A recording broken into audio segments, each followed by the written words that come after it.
Hello বন্ধুরা, তোমরা সবাই কেমন আছো? আশা করি তোমরা সবাই খুব ভালো আছো। আজকে আমি এখন সোনারপুরিতে লাঞ্চ করতে চলে এলাম। তোমাদেরকে তো বলেই দিয়েছি, দিদিরা চলে গেছে, দিদিরা বেরিয়ে পড়েছে বাড়ি যাওয়ার জন্য। ওদের বন্দে ভারতে 1:25 ট্রেন, আর আমি তো ট্রেনের টিকিট পাইনি, আমার ট্রেনের টিকিট হয়নি। তো এই জন্য আমার বিকেলে 6:30টার সময় বাস, আর এখান থেকে আমার সোনারপুরি পাশে আমার হোটেল। তো এই কারণে এখানে সোনারপুরি থেকে পুরী বাস স্ট্যান্ড, মাসির বাড়ি যেখানে, তো সেখানে অবধি বেশিক্ষণ লাগে না, 5 মিনিটস লাগে। তো আমি 6:30 নাগাদ আমি হাতে টাইম রেখে বেরিয়ে পড়বো। তো এখানে আমি লাঞ্চ করতে গেলে এখানে কিন্তু ভাতের থালি কিন্তু ভাতের থালি কিন্তু ভীষণ ভালো, 145। তো চলো তোমাদেরকে দেখিয়ে দিই যে ভাত থালিতে কী কী থাকে।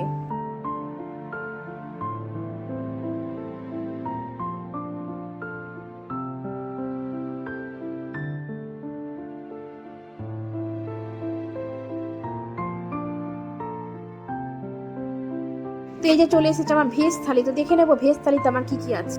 এখানে আছে লেবু, লঙ্কা, নুন, ঘি থাকলে তুমি যত খুশি ঘি নিতে পারো। ডাল আছে, পনির মটর দিয়ে তরকারি, পটলের তরকারি, চাটনি, গোবি পকোড়া, সিম ভাজা, আর একটা গোলাপ জামুন। এখানে তোমরা খেলে কিন্তু সোনারপুরিতে খেতেই পারে, ভীষণ ভালো রান্না।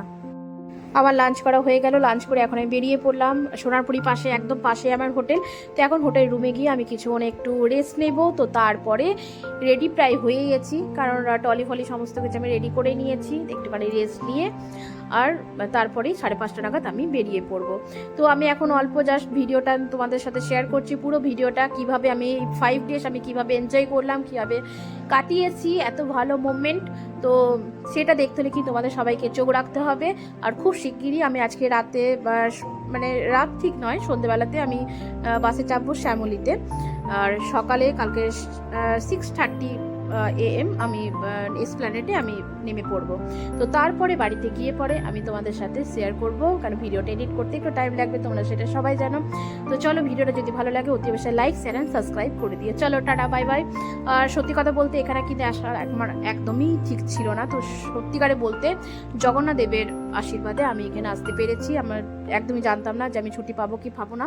তো এই জন্য না আমার টিকিট কাটা ছিল, না আমার ট্রেনের টিকিট কাটা ছিল, না হোটেল বুক করা ছিল, কোনো কিছু বুক করা ছিল না। হোটেল কোনো রকমের মানে একজনের শেয়ার করতে হয়েছে, তাও এক্সট্রা কিছু পে করতে হয়েছে, যার জন্য যেহেতু একটা রুমে তারা 4 জন অ্যালাউ করে না। তো তাও যাই হোক, ওই যে বললাম জগন্নাথ দেবের আশীর্বাদে সেটা পেয়ে গেছি। আর আমার ট্রেনের যাওয়ার টিকিট আমার শতাব্দীতে ছিল, বাট শতাব্দী ট্রেন ক্যান্সেল হয়ে গেছে। তো এসেছিও আমি আলাদা, আর জনশতাব্দীতে এসেছি আমি। আর এখন যাব হচ্ছে শ্যামলী। দিদিরা গেছে বন্দে ভারতে, বাট আমি শ্যামলীতে, ওই যে কথাতে আছে না যে দুধের সাথে ঘুলে পেটানো, তো সেরকমই আমাকে করতে হবে। এখন যতটা পারলাম তোমাদের সাথে শেয়ার করলাম। তো তারপরে আমি যখন চেক আউট করবো তখন তোমাদের সাথে আবার ভিডিওটা শেয়ার করব।